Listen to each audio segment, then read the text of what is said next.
put up Frederick Mure.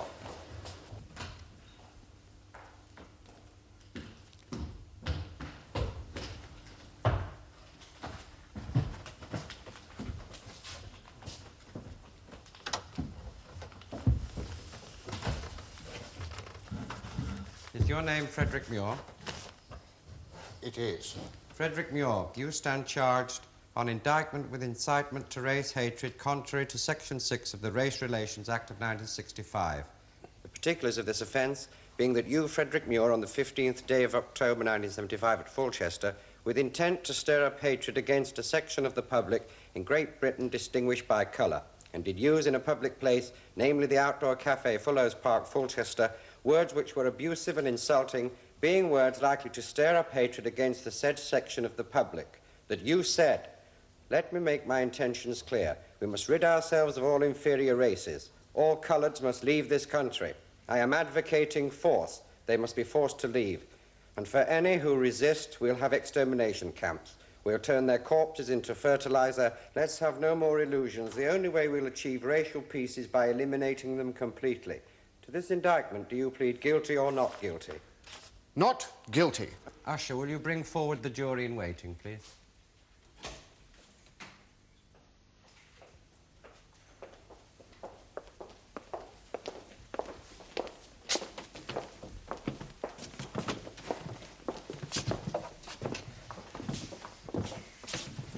Jurors who have not been empaneled may be released. Members of the jury, are you all sworn? Yes, sir. Members of the jury, the defendant, Frederick Mure, stands charged on indictment with incitement to race hatred. May it please you, my lord, members of the jury, I appear in this case for the prosecution, and the defendant is represented by my learned friend, Mrs. Anne Schofield. You've just heard, members of the jury, that the charge against Frederick Mure is incitement to race hatred. This, as defined by Parliament, is the intentional use of words in a public place which are abusive and insulting and likely to stir up hatred against a section of the public in Great Britain as distinguished by colour. Now, this is the nature of the charge against Frederick Mure. Tundi Williams, will you take this book in your right hand and read aloud the words on the card? I swear by Almighty God that the evidence I shall give shall be the truth, the whole truth, and nothing but the truth.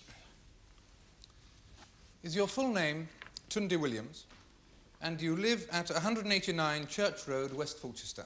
Yes, sir. Mr. Williams, I believe that you were born in Nigeria and came to this country 4 years ago. That's correct. Now, whilst in Nigeria, you studied at the University of Nigeria in Ibadan and qualified as an architect. That's right. Were you, until the 15th of October 1975, employed as a kitchen porter at the outdoor cafe Willows Park? Yes, sir. Now, on the afternoon of Wednesday, October the 15th, last year, were you collecting dirty cups and saucers from the tables in the cafe? I was, sir. Will you please tell us what happened? Well, it was around 3 o'clock in the afternoon, I suppose, and I was getting on with my job when I accidentally stepped into a pool of tea on the ground, and zap, I lost my balance. Suddenly, everything was messed up on the ground, and I was clinging on to a table. Then the next instant, the owner, Mure, comes rushing out from the kitchen at me. He's shouting, "You're fired. Get out of here." I tried to protest, but he wouldn't let me speak. I mean, I couldn't get a word in, man. He's ranting and shrieking and then launches himself out on this speech. I mean, he really pulls out the soap box. I believe that you made some notes of what the accused said to you, didn't you? Oh, yes, I realized everything would depend on getting down what he said as soon as possible. Just a minute. How soon after the event was that? 15 minutes, Your Honor. Oh, very well. You may use them. Members of the jury, I should explain. A witness is allowed to refresh his memory from notes he has made, provided the notes were made during or shortly after the event to which they relate. Yes, Mr. Simpson. Yes, Mr. Williams. What did Mure say? He said the following. I'm firing this man because he's colored. It's his color that makes him careless, dirty, rude, lazy, and always late. Color is behind all his bad habits. This man behaves badly because he's black. He's a member of a race which is inherently incapable of performing the simplest intelligent action. As you've just observed, this particular specimen can't even collect cups from a table. And let me tell you something else about him. He claims to be an architect. Yes, him, this sniveling baboon, an architect, this turd. But of course they'll say anything. They have no idea what words mean. He doesn't know what an architect is. I mean, how could he? There's no such thing where he comes from. There they just scratch a hole in the mud and crouch down in their own crap. Can you imagine this brute designing concert halls? Of course not, it's obscene. All he's fit for is washing dishes and cleaning lavatories. They're only fit for the simplest menial tasks. They're only fit to do the jobs whites don't want to do. Let's face it, that's why we allowed them here in the first place, to do all the dirty work the native British didn't want to do. So we brought in the chimps, the colours. Of course they are discriminated against, they deserve to be. They are discriminated against because they are inferior. You can pass as many anti-discrimination laws as you like, but they won't make them our equals. And now we don't need them anymore. As unemployment rises, we shall need every job for ourselves. Let me make my intentions clear. We must rid ourselves of all inferior races. All colors must leave this country. I'm advocating force. They must be forced to leave. And for any who resist, we'll have extermination camps. We'll turn their corpses into fertilizer. Let's have no illusions. The only way we'll achieve racial peace is by eliminating them completely. Now, those are the actual words he used. Yes, sir. Mr. Williams, you really managed to remember all that. 10 minutes after Mr. Mure had finished speaking? Yes, sir. Well, yeah? Where was Mure standing when he made his speech? Oh, he was more or less in the center of the cafe, a few feet from where I was standing and where I dropped the tray. There were people sitting all around us. And Mure spoke loud enough for them all to hear? Oh, he spoke to them. He kept turning, you know, one way and then another, and then you take a few steps this way and a few that way. I mean, he was performing. He was speaking to an audience. And what was his manner, his mode of delivery? Violent, ranting, jabbing his arms around, raging, but under control. Oh, yeah. I mean, this was a blast furnace, baby, not a volcano. I mean, this man knew what he was at. This man was singing hatred. And what happened when he'd finished? Oh, he turned on his heel and went back to the kitchen. And what did you do? Oh, I realized Mure had made a racial speech and broken the law, so I asked for witnesses. And several people came forward? Oh, yeah, no trouble. And all in agreement about what had happened? Oh, yeah, they'd all heard what I heard, so I told them to write it down there and then. Thank you, Mr. Williams. Mr. Williams, you came to this country 4 years ago. Yes, madam. Everything gone well, has it? Yeah, sure. You qualified as an architect in Nigeria. Yes, madam. Did you practice architecture in Nigeria? Yes, madam. For how long? Oh, quite a time. What does that mean, quite a time? Well, you know, reasonable period. By a reasonable period, you mean 8 months? Well, you know, That is the actual period you practiced for, isn't it? Yeah, all right, but what does that matter? You were laid off? Couldn't get another job? Oh, no, man, I quit. There aren't that many opportunities for young architects in Nigeria, are there? And that is why you came to Britain, is it not? Oh, no, man, I didn't look. I didn't want to be an architect. Then why did you decide to come to this country? Well, I had spent enough time in an architect's office to say it wasn't for me, or not yet. I didn't want to get tied down. I wanted to see something of the world. Then you didn't come here hoping for better opportunities as an architect? Oh, no, man, I just came to dig the scene, that's all. Then why was your first action on arrival to contact the architectural firm of Bing, Nickerson and Partners? Oh, I was looking for a job for 2 or 3 weeks until I found something more creative. More creative? Yeah. But you didn't get a job with Bing Nickerson, did you? No. Then what did you do? Wash dishes. Until something more creative came up. Yeah. Which was the Nirvana corset factory in Tooting. Ah, look, man, I never said that was what I was looking for. Oh, it wasn't? Oh, come on. Oh, you didn't feel liberated designing corsets? I didn't design corsets. Are you sure? Of course I'm sure. Not even one? No. Or perhaps I should say a pair. How would I know? But then what did you do at the Nirvana corset factory? Swept floors? Whilst you waited for something more creative. Yeah. And what was your next job? I don't remember. Might it have been on the London Underground? It might have been. Yes, it was.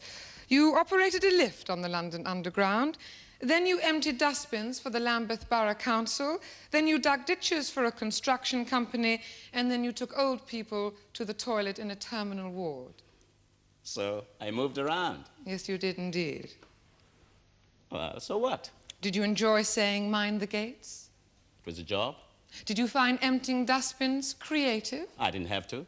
Did you find digging ditches satisfying? It was okay. Did you find complete fulfillment wiping old people's bottoms in a geriatric ward? Ah, look, man, I just did whatever came up. It seems a curious career for a graduate from the University of Nigeria. Well, I'm not on a bourgeois trip. An honours graduate, too. So what? Indeed, the top of your year. So what does that mean? You know, if I couldn't practice my profession and had to wipe old people's bottoms instead, I think that would make me very angry. Oh, well, that's you. Yes, it is.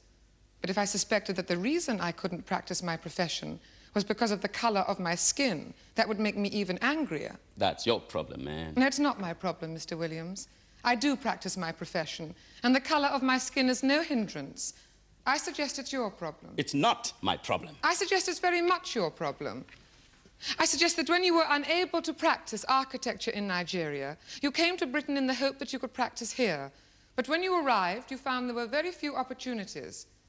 And you had to do a succession of menial jobs, which you found degrading. No. And you blamed racial discrimination for your plight and became surly and uncooperative. This is nonsense. That is why you've had so many jobs. You were continually being fired, weren't you? I wasn't. Well, you were fired from the London Underground for snapping at passengers and closing the gates before most of them could get into the lift. I left of my own accord. You were dismissed from the Lambeth Borough Council for disposing of housewives' washing lines as well as the contents of their dustbins. That's not true. I left because I wanted to. And you were sacked from the construction company for burying the foreman's crash helmet under a pile of clay. That's a lie. His helmet fell into a hole by accident. I wasn't even there, but I got blamed. And you were given notice from the geriatric hospital because, humorous that you are, whilst ministering to the bottom of an old man of 87, you substituted for a toilet roll a piece of sandpaper. And that never happened. I left the hospital of my own free will. You were fired, just as you were fired by all the other employers. And just as you were fired from the outdoor cafe. You behaved in the cafe in the way that you have always behaved. This is all nonsense. Let us take 3 specific examples of that behaviour, shall we? Yeah. First of all, on the morning of Tuesday, October the 7th at 8:30 a.m., did Mr. Mure ask you to clean the hot plate? Yes. Then why didn't you do it? Well, I tried. I scrubbed for half an hour, but I couldn't get it clean. It was covered in hard burnt egg. So Mr. Mure had to clean it himself. It took him 5 minutes. Oh, sure, it was easy for him. He used some special stuff. Magic, perhaps? Oh, no, man. Some special powder he keeps locked up in his cupboard in his office. I suggest he used ordinary Hercules. Hercules? Oh, Hercules, my lord, an ordinary cleaner seen advertised on the television almost every evening. Oh, yeah. Hercules shifts the dirt with the greatest of ease. Oh, do let's get on. Now, this cleaner is the cleaner you should have used if you hadn't refused to do what you were being paid to do. Oh. Let's move on to the morning of Friday, the 10th of October, when you were 43 minutes late. I wasn't 43 minutes late. In fact, I was 5 minutes early. Well, how is it nobody saw you? I was in the lavatories. For 43 minutes? I was cleaning them. Well, nobody heard you. They wouldn't through the door. Mr. Mure will testify that he went to the lavatories in that 43-minute period and he didn't see you. He didn't go in. Nobody did. I suggest you were late, and that you were late every morning. I wasn't. I suggest that you were not in the lavatories that morning, but on the morning of the following Wednesday, you most certainly were. Yes. I'm talking about the morning of the 15th of October at approximately 11 a.m., when Mr. Mure caught you coming out of the lavatories. I don't know what you mean by caught. I wasn't trying to hide anything. Didn't Mr. Mure catch you not washing your hands? How could he catch me not doing something? Am I not right in saying that the wash basin, the sink used for washing hands, is not in the lavatories, but in an alcove off one corner of the kitchen? Yes. Which means that on coming through the lavatory door, one would have to make a right-angle turn to get to the wash basins. Uh-huh. And that you were halfway across the room before Mr. Mure stopped you and asked you why you weren't going to wash your hands. I wasn't. He was standing right behind the lavatory door when I came out, waiting to pounce on me. I didn't have a chance to turn. I suggest this wasn't the first time Mr. Mure had to correct you for your lack of hygiene in the kitchen area, what he calls your dirty habits. The dirty habits were inside his head. He warned you this was the last straw, didn't he? No, he bullied as usual. Which is why he dismissed you when you dropped the tray later that afternoon. It was an excuse. It was the culmination of more than 2 weeks' appalling behaviour from you, wasn't it? Nonsense. Engendered by your resentment of being black. No. I suggest that Mr. Mure, and not you, is the victim of racial hatred.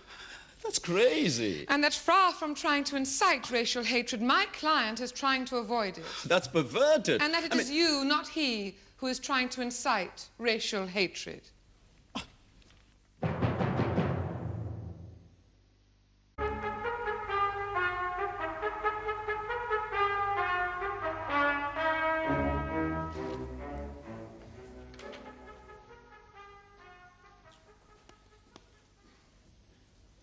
Mr. Williams, before you left Nigeria, you had a secure job as an architect.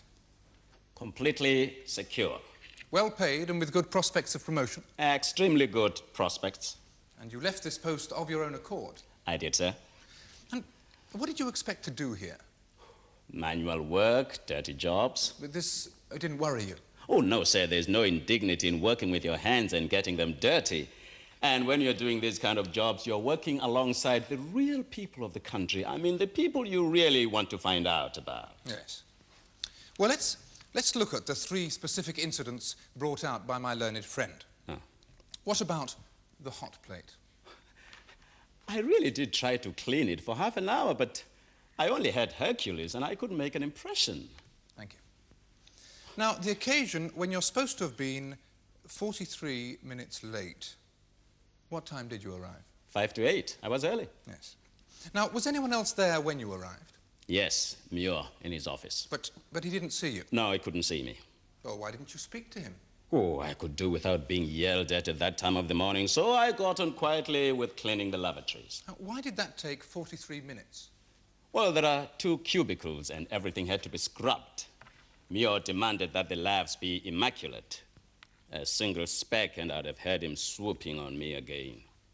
Let's pass on to the morning of the 15th, when you were accused of not washing your hands. Yeah. He was right behind the door. I almost bumped into him. I didn't have a time to turn towards the wash basin. But if he hadn't been there, what would you have done? Oh, turned straight to the wash basin and scrubbed my hands. So how did Mure's treatment of you make you feel? On edge. Nervous. Was there any connection between that and the fact that you dropped the tray later on that afternoon? Oh, yes, sir. He caused that himself. I mean, I could feel him spying on me from the kitchen, ready to pounce. Oh, it made me jittery. I mean, normally I wouldn't have lost my balance so easily. I was being persecuted because of my color. Thank you, Mr. Williams.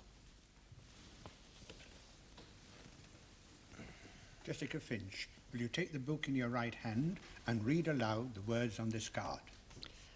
I swear by Almighty God that the evidence I shall give shall be the truth, the whole truth, and nothing but the truth.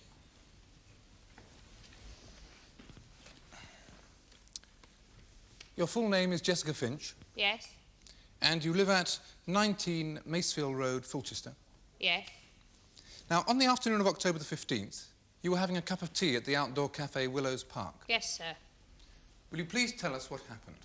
Well, it was about 3 o'clock, and I was sitting there drinking me cup of tea and minding my own business, and I suddenly heard this crash. Well, I looked up and I saw that Mr. Williams had dropped his tray, and then this other bloke come rushing out with a white overall on. You mean Frederick Mure? Yes, me lord. Thank you, my lord. What did Mure do? Well, he shouted out at Mr. Williams that he was fired, And then he sort of started giving a speech like to the old cafe. Can you remember what he said? Yes, sir. Oh, is it all right if I use me notes? What? You got notes too? Yes, me lord. Oh, very unusual. Since the accused's precise words are of such importance, your lordship may think it extremely commendable of her to have gone to such lengths. Yes, Mr. Simpson. I'm not objecting. I'm merely surprised, that's all. How long after Mr. Mure's speech did you make these notes? Oh, well, about a quarter of an hour. Oh, very well. You may use them. Let me make my intentions clear. We must rid ourselves of the inferior races. All coloureds must leave this country. I'm advocating they be forced to leave, and for any who resist, there'll be extermination camps. We'll make their corpses into fertiliser. Let's have no illusions. The only way we'll have racial peace is by completely eliminating them. Now, those are your own notes based on your own memory. Yes, sir. You didn't collaborate with anyone on them. Oh, no, sir. And Mure addressed those words to the whole cafe. Yeah, he kept sort of turning round. Well, he looked straight at me a couple of times, frightened the life out of me. Yes, I'm not surprised. Thank you very much, Mrs. Finch. Mrs. Finch, I suggest you did not make your notes independently shortly after Mr. Mure's speech at all. The truth is, isn't it, that you're in collusion with other prosecution witnesses and that your so-called notes were dictated to you? No, that's not true at all.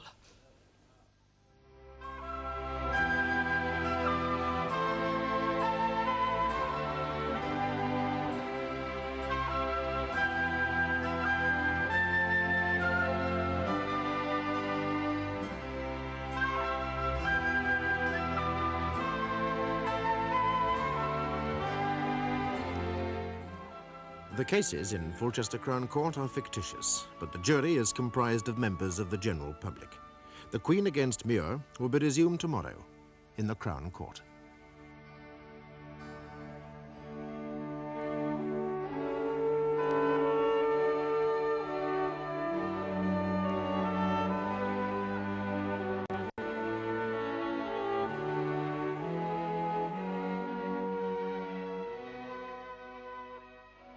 The following.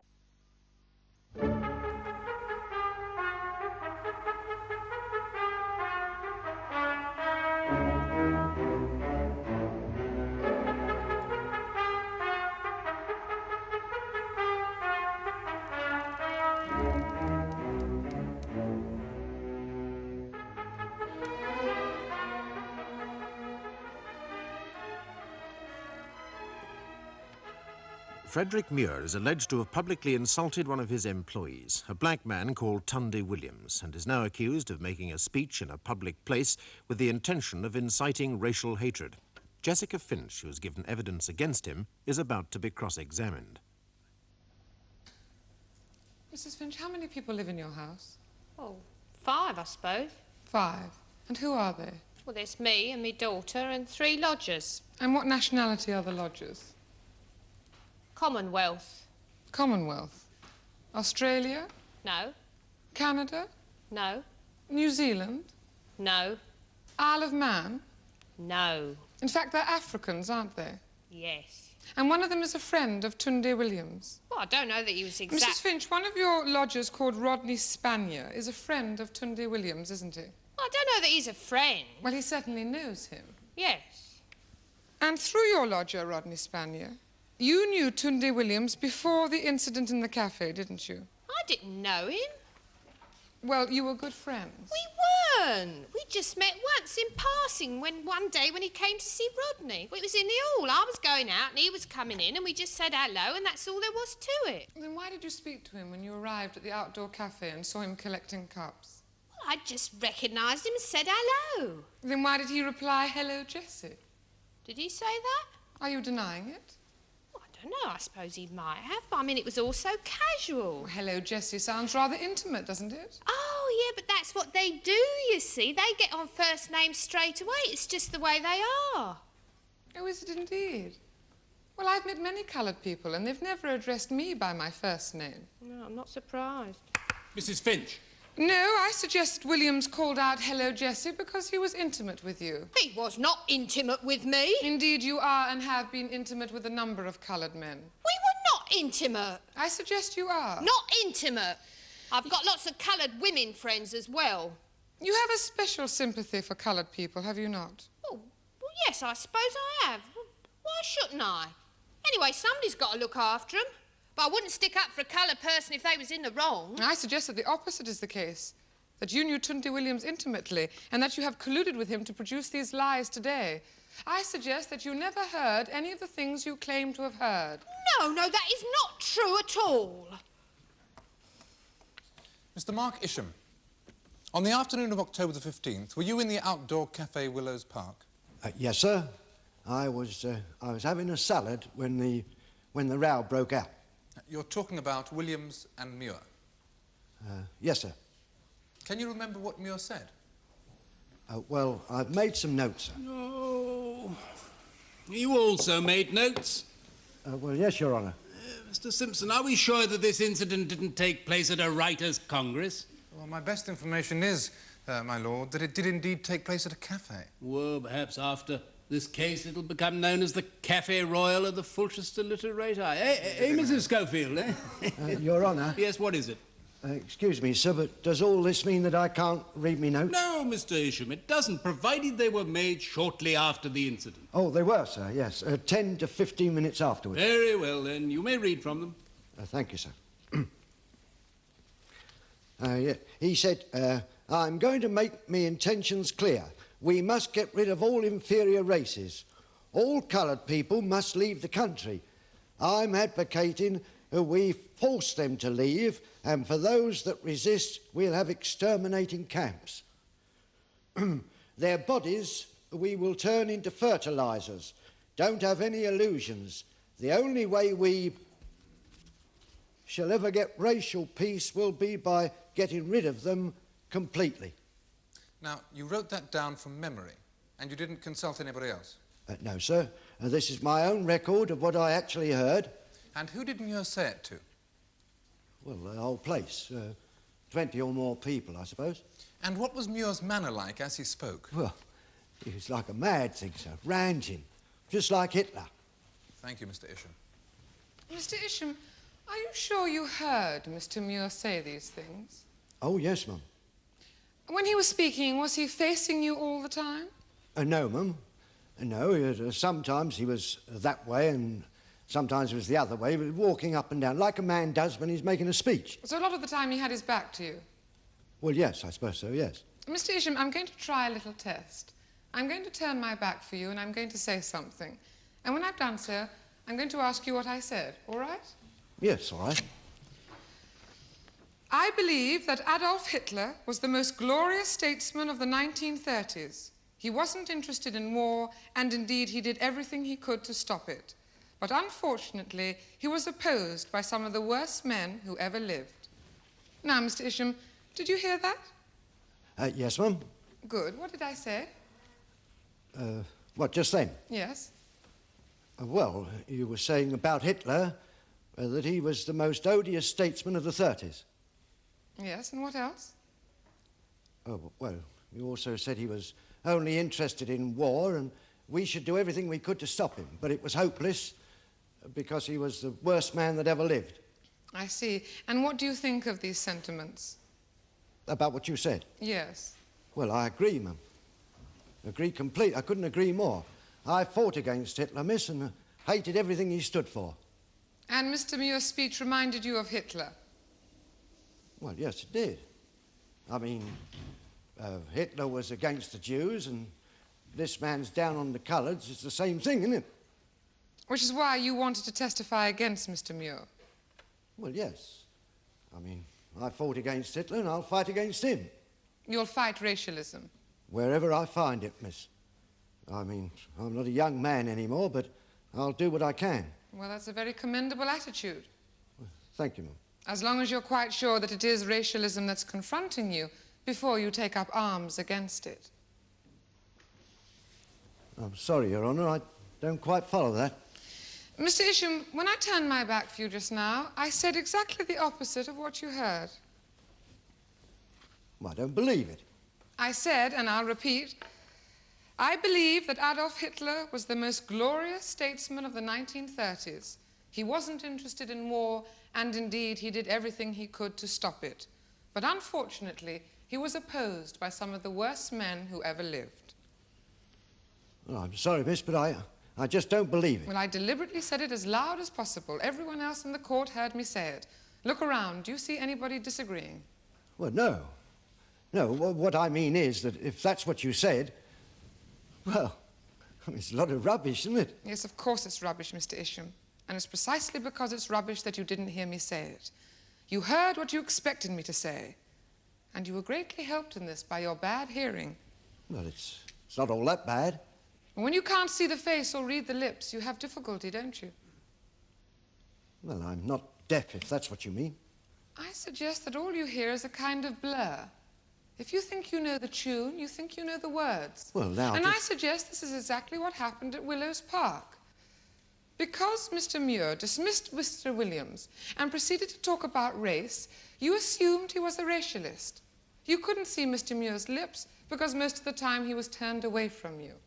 Well, it wasn't like that at all, madam. Mr. Isham,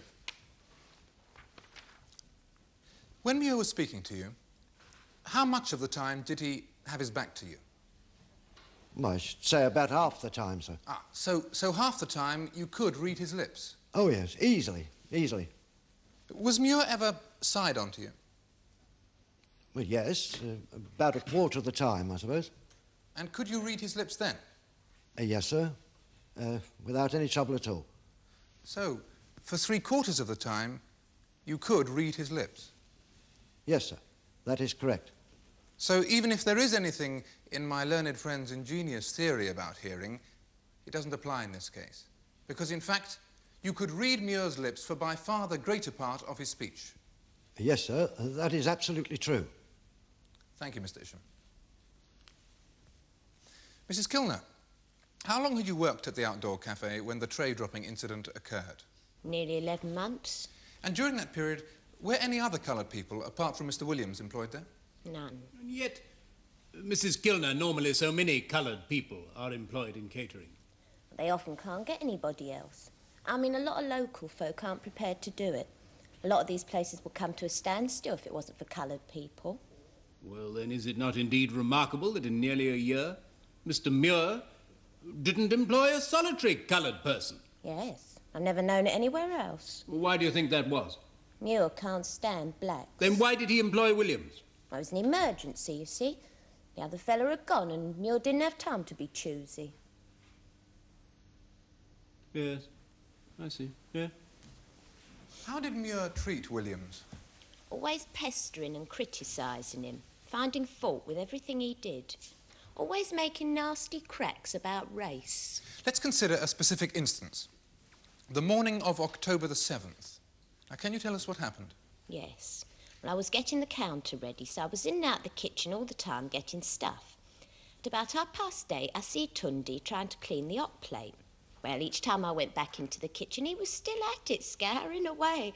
I said, "Oh, Tundi, you know I've got a job on there." He was at it a good half hour. But with no success? No, the hot plate was coated with congealed egg, and Tundi didn't have the right stuff to get it off. Then what happened? Well, I was at the counter when I heard this yell. So I went into the kitchen. There's Mure blowing his top at Tundi. "You stupid shitskin," he shouted. Shitskin?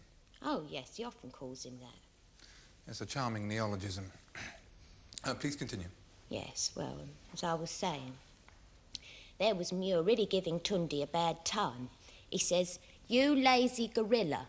I told you to clean that hot plate, and instead of that, you've been out in the park again, swinging about in them trees." Did Williams tell Mure that he'd been trying to clean the hot plate for over half an hour? Oh, yes, but Mure said he was lying, and he'd prove it by getting the stuff off himself in less than 5 minutes. So he goes into his office, and he comes out with some stuff in a plain can. Now, it's true, he did get it off in less than 5 minutes, but only because he'd used something real tough he hadn't let Tundi use. You don't know what this stuff was, do you? No. Well, what did Mure do when he'd finished? Took the stuff back into his office. Me and Tundi followed him to the doorway to see where he put it. And where did he put it? He locked it away in a cupboard. Thank you, Mrs. Kilner. Mrs. Kilner, you no longer work at the outdoor cafe, do you? No. In fact, you were dismissed in early November. Yes? Because Mr. Mure caught you stealing food. Never stole any food. Just had a few old scraps in me bag. Leftovers. Stuff that'd been chucked out anyway. I suggest that the opposite is the case. I suggest that what you had in your bag were neither scraps nor were they about to be thrown away. I suggest that what you had in your bag were 13 sausage rolls, 2½ loaves, a whole sesame cake, a knuckle of ham, a whortleberry compote, and a turnip. I never stole a crumb. Tell me, why did you only offer yourself as a witness for the prosecution after you'd been sacked? I couldn't before. I suggest it was because before you were sacked you had no motive. No. I suggest that everything you've said in this courtroom is a malicious lie, deliberately concocted as an act of revenge to hurt my client. I haven't told a single lie. Tell me, Mrs. Kilner, why did you wait until after you'd been dismissed before you volunteered to testify for the prosecution? I was scared for me job. Thank you, Mrs. Kilner. Yes, thank you.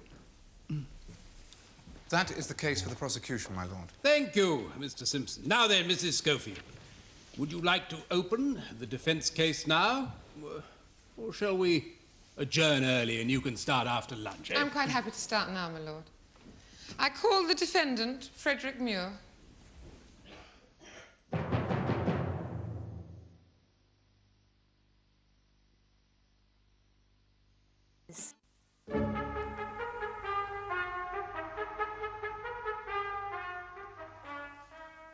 Is your full name Frederick Mure? It is. And you live at 54 Beiderbecke Avenue, Ellington? I do. And you're the owner of the outdoor cafe, Willows Park? I am. And how long have you owned these premises? 6 years. And how many staff do you employ? A cook, a counter hand, and a kitchen porter. Now, on Monday, September the 29th, you needed to replace the kitchen porter. I did. The previous one, John, had collapsed with an appendicitis at the weekend. Was there any great urgency to replace John? No, of course I wanted to employ somebody as soon as I could, but we could manage until then. So it wasn't a question of grabbing the first person who came from the labour exchange? No, I wanted only to employ somebody who could do the job. And when Williams arrived, you thought he was suitable? Perfectly suitable. His colour didn't bother you? Not at all. And you have employed other coloured people before? Many times. And how have you got on with them? Very well. I'd never had the slightest trouble. But you heard a prosecution witness, Mrs. Melody Kilner, say that you hadn't employed a single coloured person for nearly a year. That's easily explained. What Melody Kilner omitted to mention was the fact that I had not needed to employ anybody from her arrival to John's appendicitis. The fact that my stable little team of 3 were all white was purely coincidence. The kitchen porter before John was a Pakistani, and he had left before Melody Kilner arrived. So you are in no way prejudiced against employing coloured people? Not at all. And you agreed to take Williams on? Yes, I told him he could start at 8 o'clock the next morning. Now, once he started working in the cafe, what was his behaviour like? A general attitude of sullen belligerence. He either didn't carry out his duties at all, or he did them with a sluggish carelessness. Every time I asked him to do something, he responded, well, as if I'd insulted him. And did you harass him? Never. By being so antagonistic, he harassed me. Did you abuse him because of his colour? I never mentioned his colour until the afternoon that I fired him. Yes. Now, after he'd been with you a week, you asked him to clean the hot plate. Yes, we'd had a large party of school children in the day before, and it was covered in congealed egg. Was it a difficult job to get it off? Good heavens, no. A bit of elbow grease, and it would have been perfect within 5 minutes. Do you think Williams tried to clean it? No. When I returned to the kitchen after over half an hour, the hot plate was exactly as I'd left it. He pretended that he'd had a go, but that he hadn't got the right sort of cleanser. Oh, yes, this cleanser. And what did you use on the hot plate? Exactly what Williams should have used. Ordinary Hercules, which I took from the open shelf in the kitchen, where it is always kept. What about the locked cupboard in your office? Sheer fabrication. Now, let's move to the following Friday, October the 10th, when you say Williams was 43 minutes late. Yes. And are you sure that he wasn't in the lavatories? Absolutely sure. Why? Because I went to the lavatory twice in that 43 minutes. The first time at about 8:05, and then again at around 8:30. I see. Let's move to the morning of the 15th of October, when Williams alleges that you were waiting for him outside the lavatories, ready to pounce on him. Is this true? Not at all. I was a long way from the door with my back to it at a table slicing beetroot. I didn't see Williams until he was passing. Up till then, I hadn't even registered that he'd been to the lavatory. But when I saw he was halfway across the room, I suddenly realized that he'd no intention of washing his hands. Well, that was the last straw, and I warned him one more slip and he would be out. Which was what occurred the following afternoon. Yes. What exactly happened? It was about 3:00. I was in the kitchen making some trifles when I heard a loud crash outside in the cafe. I went out and I saw that Williams had dropped a whole trayful of crockery. He was standing there with a self-satisfied smirk on his face. Well, that was it. I was furious. I'd had enough. I went across to him and I told him that he was fired. I don't deny I shouted. I was very angry. Well, he started to accuse me of getting at him because of his colour. He said I wouldn't dare treat a white man the way I treated him. He made these accusations in a loud voice so that everybody could hear. I was being accused of racial discrimination in public, and so I had to defend myself. Quite prepared to agree that what I said was a sort of public speech, but it had nothing to do with inciting racial hatred. I would like to read what I said from the notes I made just after I finished, when I realized that Williams was talking of taking action against me and asking people to write down what they had heard. How long after the event did you make these notes? Some 10 to 15 minutes. And they are an accurate reflection of what you said? I am the secretary of the Fulchester Photographic Society, and I'm often called upon to make notes shortly after meetings, notes which are considered accurate by the other members, so I've had a training in remembering what has been said. Very good. Please read the notes that you made of your speech in the cafe. I'm not firing this man because he's coloured. I'm firing him because he's careless, rude, dirty, lazy, and always late. He didn't inherit his bad behaviour. He behaves badly because he's personally full of resentment against the white race. He thinks the white world owes him a living. He's got a complex about it. It's a pity, and I feel sorry for him, but what can I do about it? I'm not a psychiatrist. My job's running this cafe, and it has to be run efficiently. Now, let me tell you something about this man who's accused me of racial prejudice. He's a qualified architect. But he couldn't get work in his own country, so he came over here. He thought this was the land of opportunity. But he hadn't been here long before he realized that there was to be no designing concert halls for him. Only the inferior work, cleaning lavatories and washing up. Now, this has nothing to do with coloureds being inferior. They most certainly aren't inferior. And they aren't discriminated against because they're inferior. They are discriminated against because they are strangers. You could pass as many anti-discrimination laws as you like, but you'll never stop it. And now, with unemployment rising, whites are going to start taking jobs they wouldn't have looked at a few years ago, the sort of jobs coloureds are doing. I don't approve of this.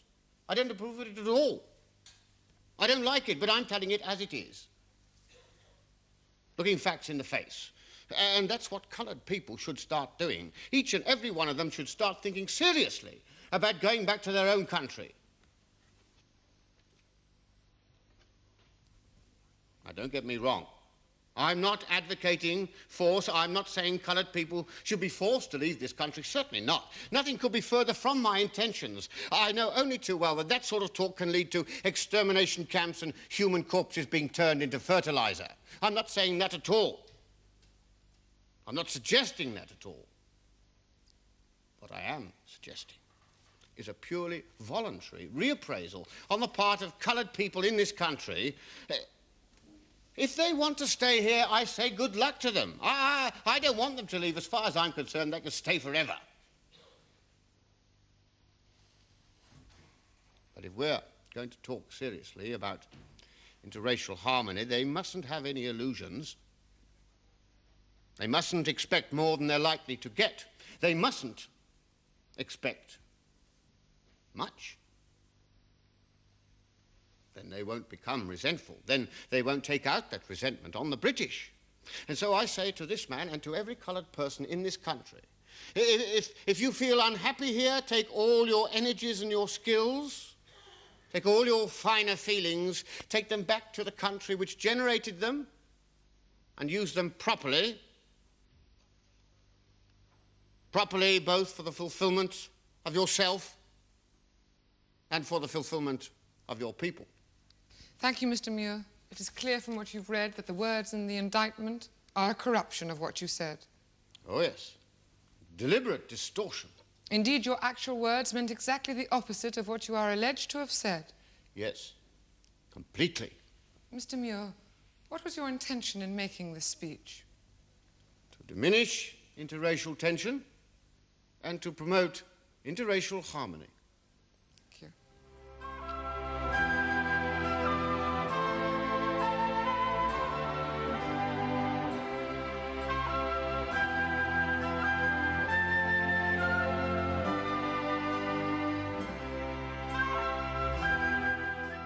The cases in Fulchester Crown Court are fictitious, but the jury is comprised of members of the general public. The Queen against Mure will be concluded tomorrow in the Crown Court.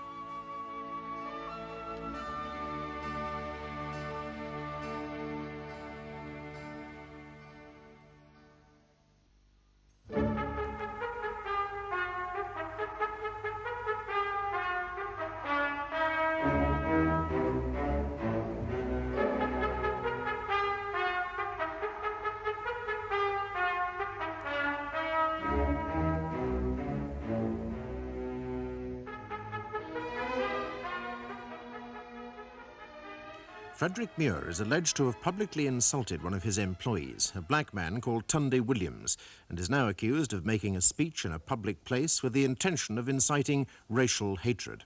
Frederick Mure has given evidence and is about to be cross-examined. Mr. Mure, Mr. Williams applied for the job on a Monday morning. Yes. And yet you didn't let him start until Tuesday morning. He arrived at about lunchtime on the Monday. There was no point in him working half a day. I suggest that the reason that you didn't set him on immediately is that you wanted to try and find someone else, someone white, before you accepted Mr. Williams. I never made any attempt to find anyone else. What about the phone calls you made? What phone calls? To the Labour Exchange, to your friends in other cafes? I never made any phone calls. None at all? Well, not about employees. You just said none at all. A figure of speech. A very convenient euphemism. Now, about the morning when Williams is supposed to have been 43 minutes late. Yes. You claim that you went into the lavatories twice during the time he said he was cleaning them. Yes, I did. I suggest that you never went into the lavatories. I did. Because you didn't need to. I certainly did.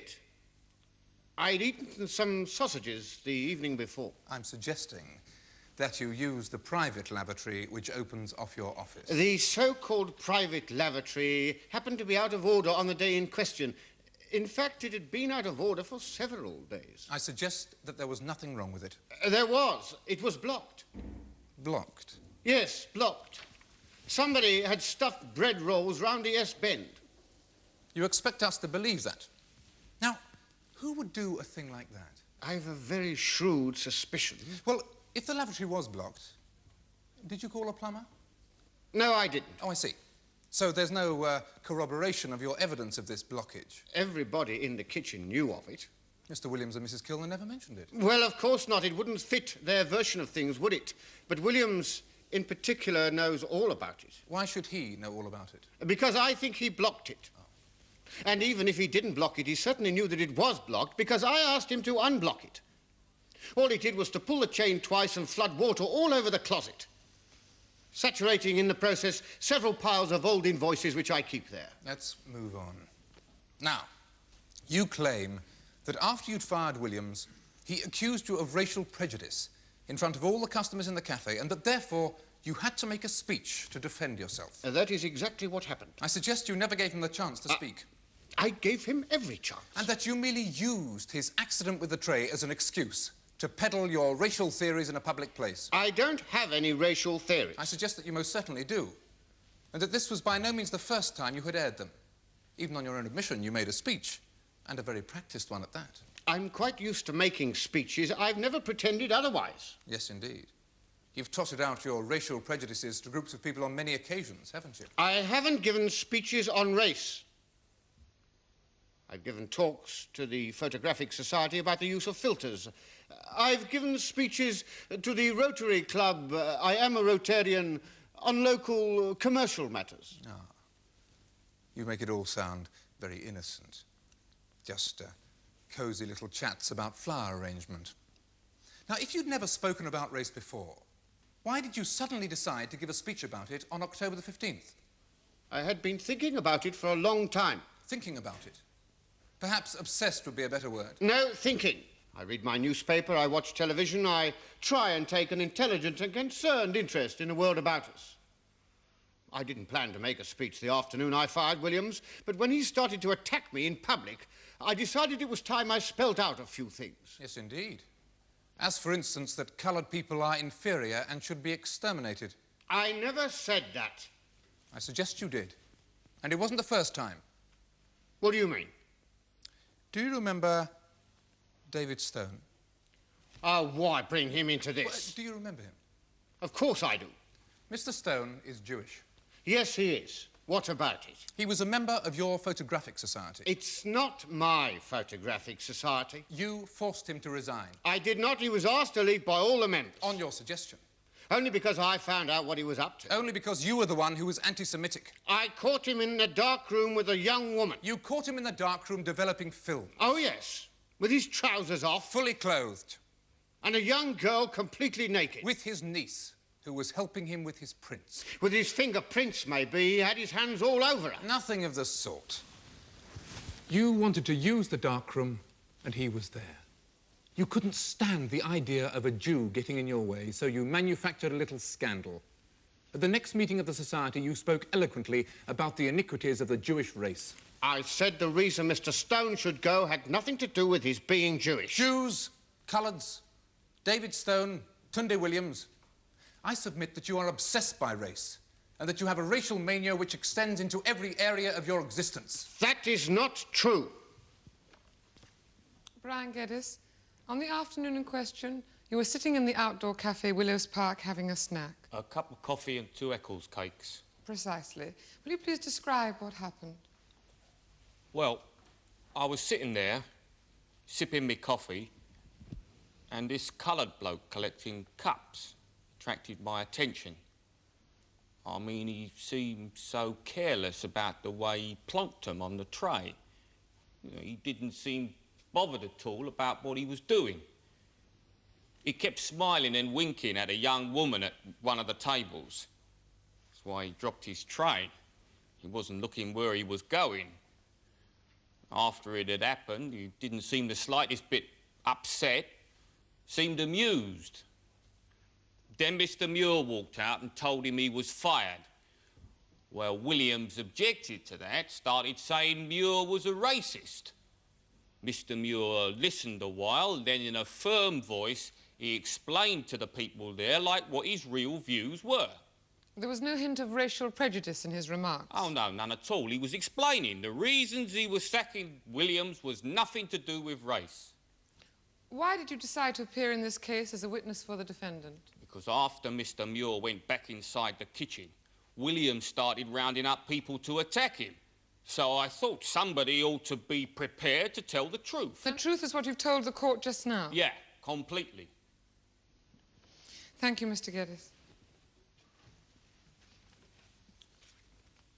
Mr. Gettis, have you ever heard of an organisation called the British Purity League?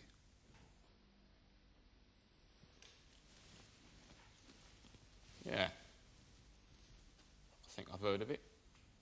Where have you heard of it? Oh, you know. Newspapers and that. Long time ago. You've only read about it. Yeah. Really? What do you mean by, yes, really?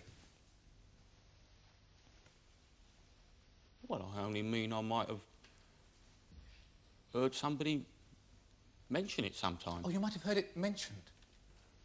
Yeah, I suppose I could have. What, in a conversation? Sort of, yeah. Sort of? Well, you know, it might have been more like somebody saying a few words. Oh, making a speech? Yeah, could have been. What, a member of the organisation? I don't know. Well, where did you hear this speaker? I think it was somewhere out Elmsley way. On the street? Well, no. Not exactly. Well, was it a yard or two off to one side? Something like that, yeah. Oh, but not exactly.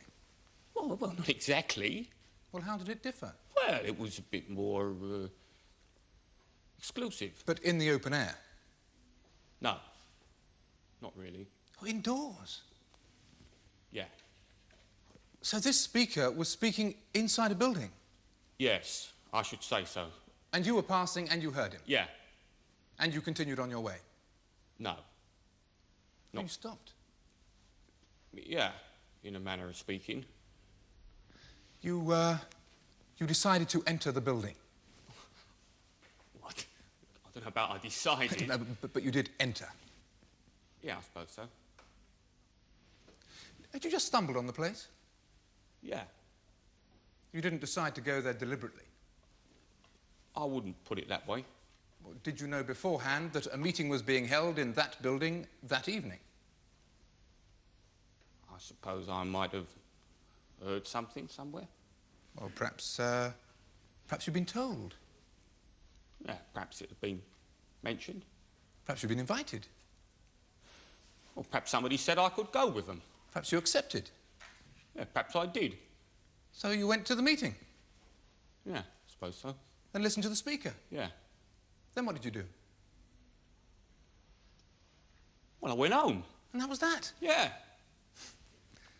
You didn't stay on at all, did you? Maybe. For a minute. And what happened in that minute? I suppose I exchanged a few words, you know. Who with? Just other people there. Members of the organisation? I suppose they could have been. What did you talk about? This and that. You joining the organisation? Perhaps. Passing. It was suggested. Yeah, it might have been. And you accepted the suggestion? Yeah, I suppose so. General sort of way. So you signed a form, paid a subscription? Yeah, I suppose I could have. You became a member? In a way. And you began attending meetings? Now and then. What, regularly, once a week? Well, I popped in if I'd nothing else to do. As time went by, you took on a more active role? I did a few little odd jobs. Like becoming a member of the Fulchester Branch Committee? Well, it was nothing much. Then its chairman? Just until somebody else did it. Then a member of the National Directorate? Only briefly. You were one of the leaders of the British Purity League. An organisation dedicated to, and here I quote from a manifesto, the purification of the white race in the islands of Britain by means of removal or extermination of all individuals contaminated by colour. I don't know about that. It was all a long time ago. I was only on the directorate a short while and then I resigned. Resigned? Yeah. I disagree with their policies. Oh, they were too extreme? Yeah. Or not extreme enough? Hey? I suggest that you were expelled because even your rabid racialist fellow members found your ideas too ferocious. No. You were expelled for extremism. I wasn't a racist at all. You wanted to eradicate by mass extermination not only all traces of colour, but all traces of the Welsh, the Scots and the Irish. I never did. You advocated the reconquest of Africa and the West Indies so that the coloured population could be farmed for food. You went even to the right of Himmler. You advocated institutionalised cannibalism. This is balmy. I resigned because they were racists. I left the League years ago and I've never been a member of anything like it since. Only because you daren't. A few months after you were expelled, several prominent members got stiff jail sentences. You've never been openly active since because you fear that the same might happen to you. No. But when you heard Mure saying publicly the sort of things that you no longer dare say yourself, you decided to cover up for him. You are a rabid racist, and you're merely protecting one of your own kind. No. Mr. Gettis, how old were you when you joined the British Purity League? 19. And why did you join? A mate had joined. They had socials. I thought I might meet some birds. So you had no idea what it stood for? No, at that age you go to dances anywhere. Labour Club, Church Hall. You don't think about what's behind them. And what about the speeches and so on? I never took them in. I'd be daydreaming somewhere else. Then how did you come to hold the various positions in the organisation? Well, they had so few members. Everybody had to go on the committee. They put me on without asking me. Never took any notice of me at meetings. Used to doze off. What were the numbers involved?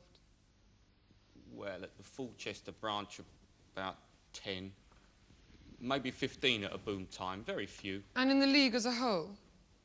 What, nationwide? Yes. Oh, I don't know. A couple of hundred, no more. So the whole thing was on a very small scale? Yeah, it was a joke. How did you get onto the directorate? Nobody else in Fulchester was free to attend the meetings in London, so Joe Soap had to do it. I only attended 2 meetings. But at those 2 meetings, you realised what the organisation stood for. Yeah, I daren't not listen. I mean, I was supposed to report back to Fulchester. As soon as I realised, I resigned completely. And when was that? 15 years ago. And how long were you a member? 4 months. And how do you think of it now? Folly of youth. Mr. Gettis, why were you so reluctant to tell my learned friend about it? I thought it might cast doubt on my testimony. I thought the prosecution would try to blow it up into something it never was. I realise now I made a mistake. And you are a man quite prepared to admit mistakes? Yeah, I am. But you don't feel mistaken about Mr. Mure's innocence? In no way. I've told the truth. Florence Middlewood, you were the cook at the outdoor cafe, Willows Park. Yes, I was. How long ago was that? 2 years ago. And how long did you work there? 10 months. Why did you leave? Well, I had to go back to Barbados for a while to look after my mother. You didn't leave because of any trouble with Mr. Mure? Oh, no, I never had any trouble with him. There was no hint of racial prejudice? None at all. He's one of the best people I ever worked for. He treated me with true respect, like one human being to another. Yes, indeed. You have a great respect for him. Yes, I have. In fact, I believe you feel more for him than that. That's right, I am in love with him. And you live with him? Yes, I do. And you've lived with him since your return from Barbados? Yes, I have. In the light of that, Miss Middlewood, what do you think of the charge against him? It's incredible. Now, he's the most tolerant and humane person I ever met. How could I live with him and love him if he was capable of doing the things he's accused of? Thank you. Well, Mr. Simpson, do you wish to cross-examine?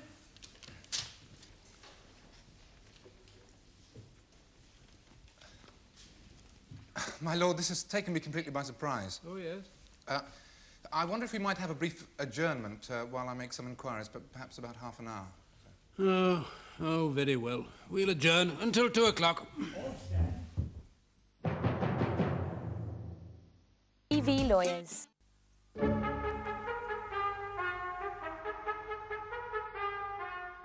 Miss Middlewood, you've lived with Frederick Mure for nearly 2 years. Yes. And you say you are in love with him. Yes, I am. And what is his attitude towards you? He loves me. Why do you think that is?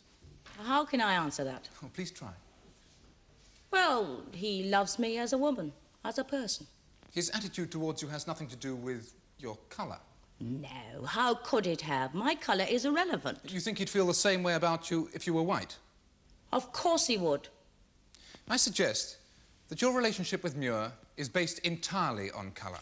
That's rubbish. And that, in fact, without your colour, there would be no relationship at all.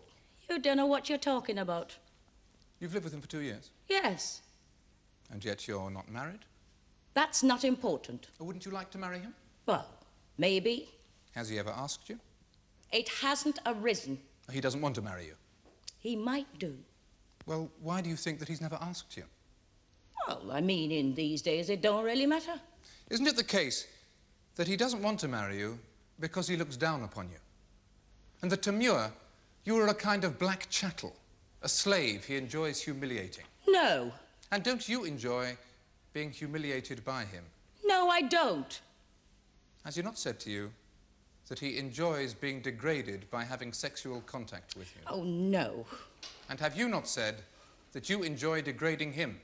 What you're saying is so fantastic. Miss Middlewood, I fear that allegations like these are often made in a case like this. Well, it's fantastic as far as my private life is concerned. My lord, I really must object. Yes, Mrs. Schofield. I cannot see that any of this has any bearing on the case. Well, it certainly is a rather sensitive area. Is it warranted, Mr. Simpson?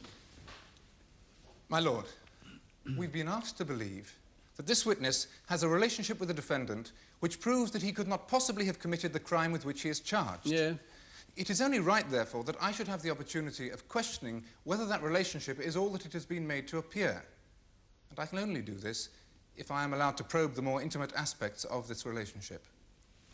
Yes. Yes, I suppose that is correct. Mrs. Schofield, I think Mr. Simpson must be allowed to proceed. As your lordship pleases. Thank you, my lord.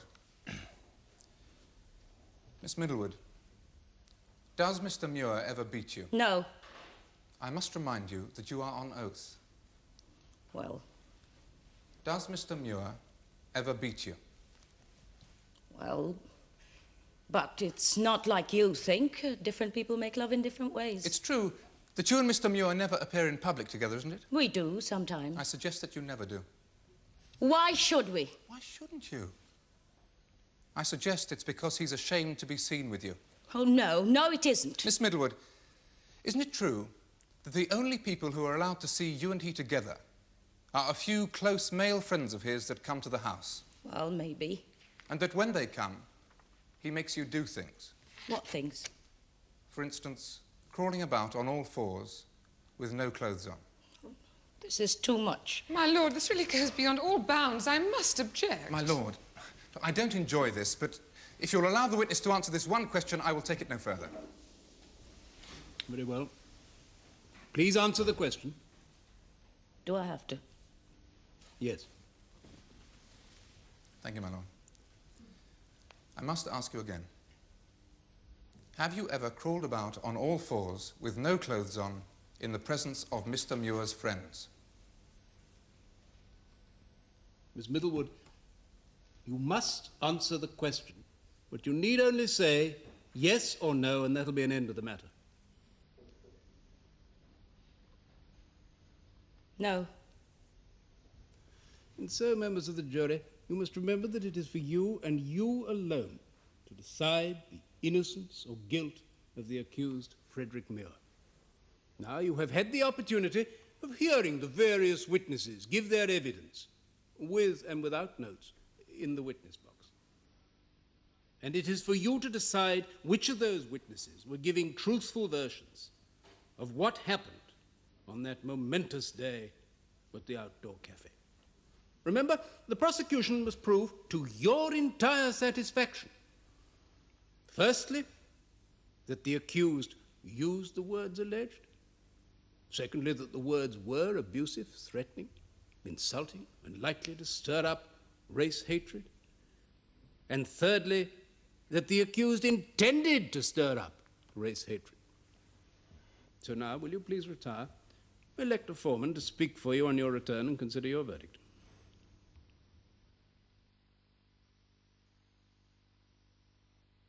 Foreman, I want you to answer the question I'm about to put to you, simply yes or no. Members of the jury, have you reached a verdict on which you're all agreed? Yes. Do you find the defendant, Frederick Mure, guilty or not guilty on the charge of inciting racial hatred in a public place? Not guilty. Very well. Mure, you are discharged. Now, Mrs. Schofield, in case you're thinking of making an application for payment of your client's costs, let me tell you that I have formed a very strong view on that matter. Your client brought this prosecution on himself. Frankly, I am surprised at the jury's verdict, and your client may consider himself a lucky man to have been acquitted. All stand.